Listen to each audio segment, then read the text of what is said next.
So here we are on our little planet Earth, in our little solar system here in this extraordinary universe. And from our perspective now, the sun has a new backdrop as it moves from our perspective. And it's gone into gateway number 55.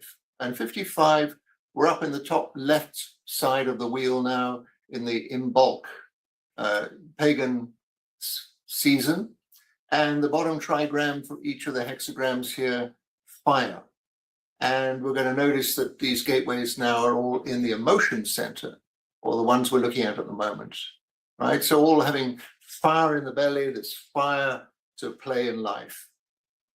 So the 55, it has this fire in the bottom, it has this lightning bolt strike at the top.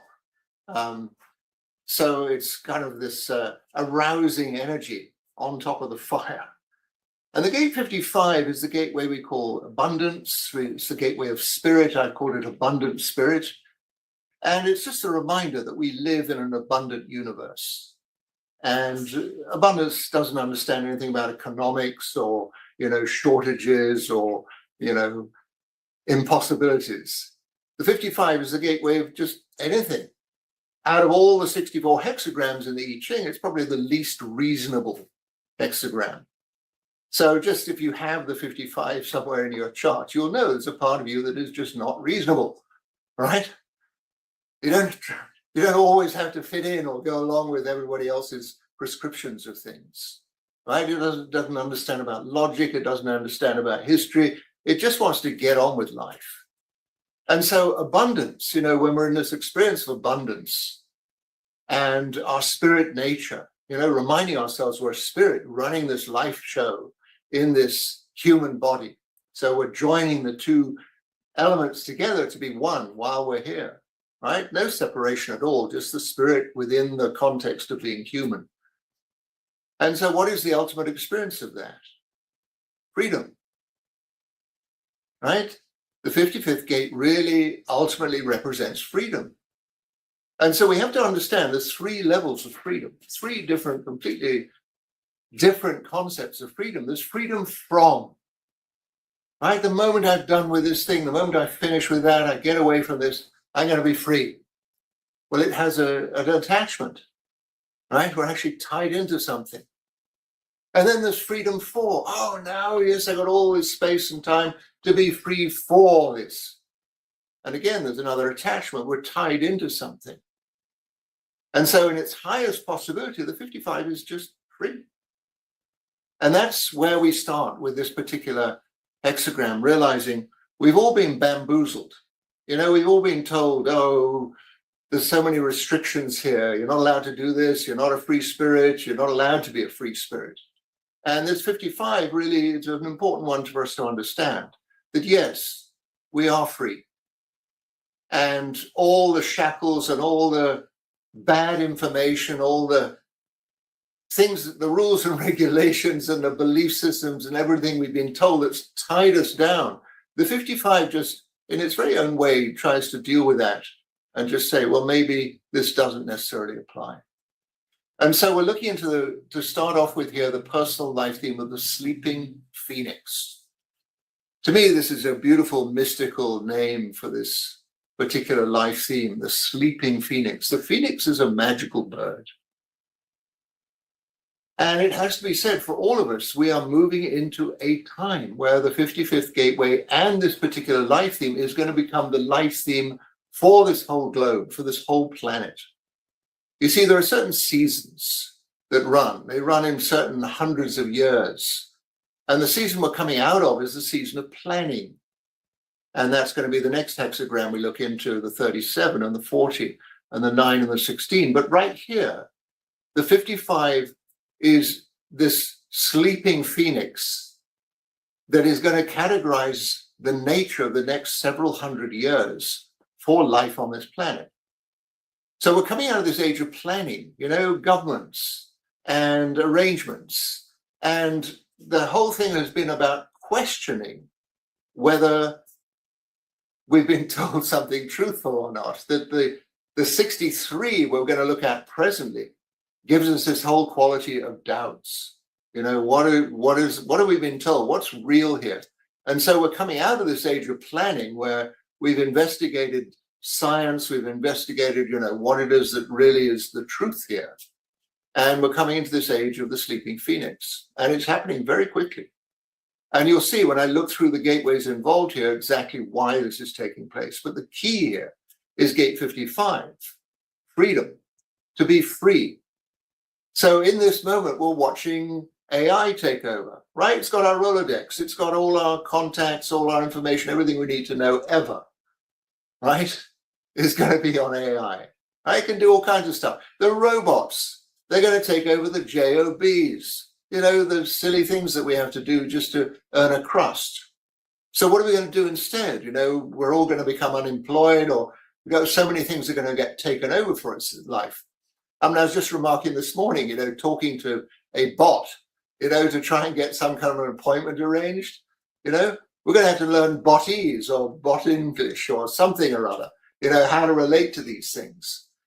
And so all of these things are going to get handled for us, and we have to shift and move into that space of freedom to be. And what are we going to do when we find that thing where our job, all these crazy things that were these habit things that we have to do, get taken away? The cars drive for us, the planes fly for us, the medicine is taken care of for us. What are we going to do? We're going to find the possibility of becoming extraordinarily creative, which is what we came here for, to be co-creators in existence. So I'm just very excited as I look into this particular live theme of the sleeping phoenix, because sooner or later the phoenix wakes up, it rises out of the ashes, it takes to the air, and it starts producing miracle everywhere. And the miracle happens is when we start recognizing the creativity that comes through us. All right, Sun in the 55, the gateway of abundant spirit. All right, spirited nature, abundance, there's no limits to anything. It's not reasonable, it's not tied down by anything.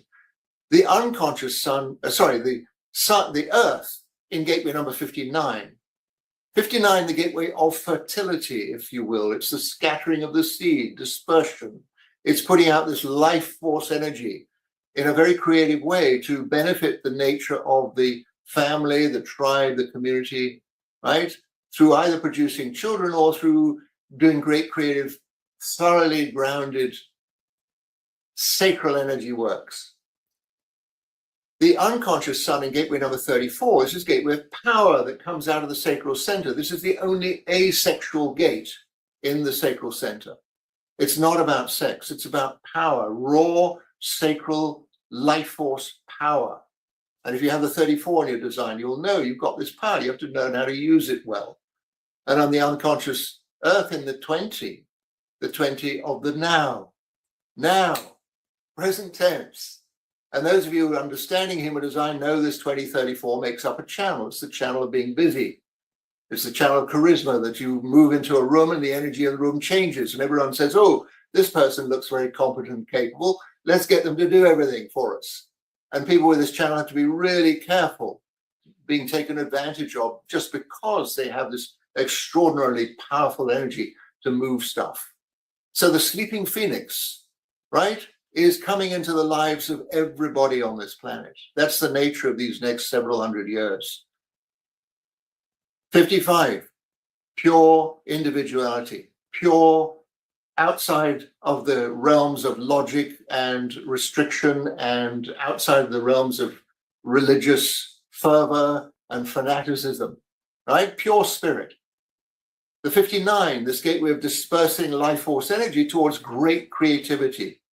The unconscious sun, the 34, this individual gateway of pure power, and the 20th gateway, the gateway of now, pure individual presence. So this personal life theme of the sleeping phoenix, as I say, the nature of these next several hundred years for this planet, moving into a space of abundance, reclaiming our freedom, right? Allowing the AIs and the robots and whatever to do whatever they need to do for us. And in the meantime, for all of us to get busy being creative and really having a life and experiencing this whole concept of freedom that was always meant to be, right? No limits.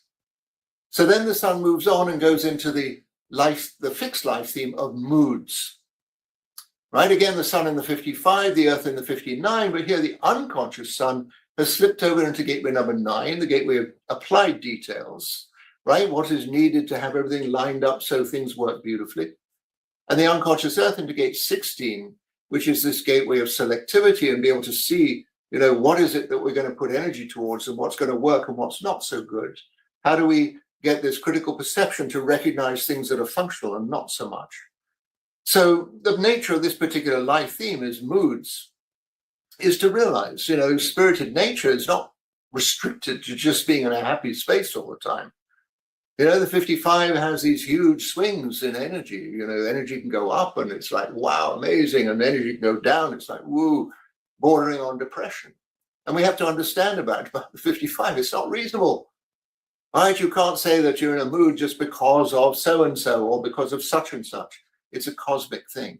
The 55 does not equate to other people's rules and regulations and understandings about things. It is unreasonable, right? It can't be nailed down. And so the great possibility here is to literally sometimes be in a state of deep depression. What to do? We might call it melancholy, realizing that just as a wave can go down and go into a very deep space, it can also fly very high. And so the whole thing with this 55, with the fourth gate and the fifth and sixth lines again, is finding that space of balance within it all, of just accepting, I'm in a mood. I just, yesterday I was feeling great, today not so much, who knows about tomorrow? And embracing it and being in that, and we're going through these cycles of recognizing these extraordinary changes that take place on the inner. And a fixed fate is always to see how to put this spirited nature out into the world here. Then we come to the interpersonal life theme, and it's the interpersonal life theme of spirit. We might call it the interpersonal life theme of abundance. There's no limitations anywhere. Anything is possible.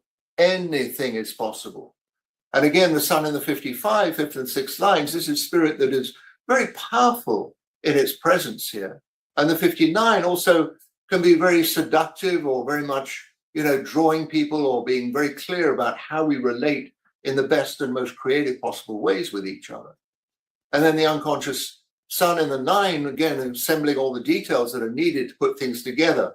And the unconscious earth in the 16, this gateway of recognizing what's going to work and what's not. And I always say to people about the 16th gateway, it's in the throat center. It's one of our voices. And it has this instant recognition of who's got a great idea and who hasn't. And it's just about the ideas. It's not about the people. It's not a personal thing.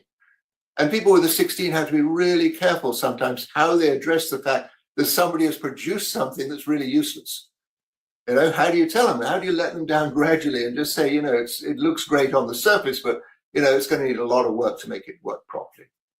People with this particular life theme, let's have a look first at the personal life theme. Personal life theme of the Sleeping Phoenix, Drew Barrymore, right?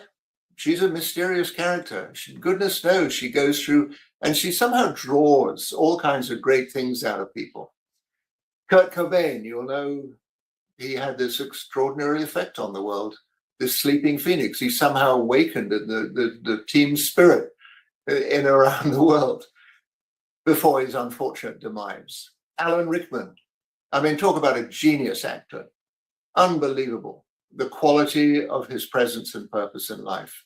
And also Cindy Crawford, this is a really amazing model that became a household name everywhere. I don't have anyone with a fixed life theme because it's a very, very brief time period, but people with the interpersonal life theme of spirit, Steve Jobs. Are we amazed? Abundant spirit. Out of nothing comes incredible stuff. Literally changed life on this planet with his, iPads and iPhones and whatever. Just changed life on this planet. Extraordinary. George Harrison. Just don't you love what this man did in his life? Just a gentle soul that always looked to find the beyond, the spiritual in anything. And Leighton Hewitt, this Australian tennis ace, just this very spirited presence. So those are the life themes. Now, all the line information and more about this 55th gateway can be found here in the Book of Lines, and all the lines in very specific nature here. And these are all in the Book of Lines, available on Amazon and in all good bookstores. It's also in multiple language versions as well. Part of the Human Design trilogy, and of course the life themes themselves, coming out of the Book of Destiny is the one on the right side there.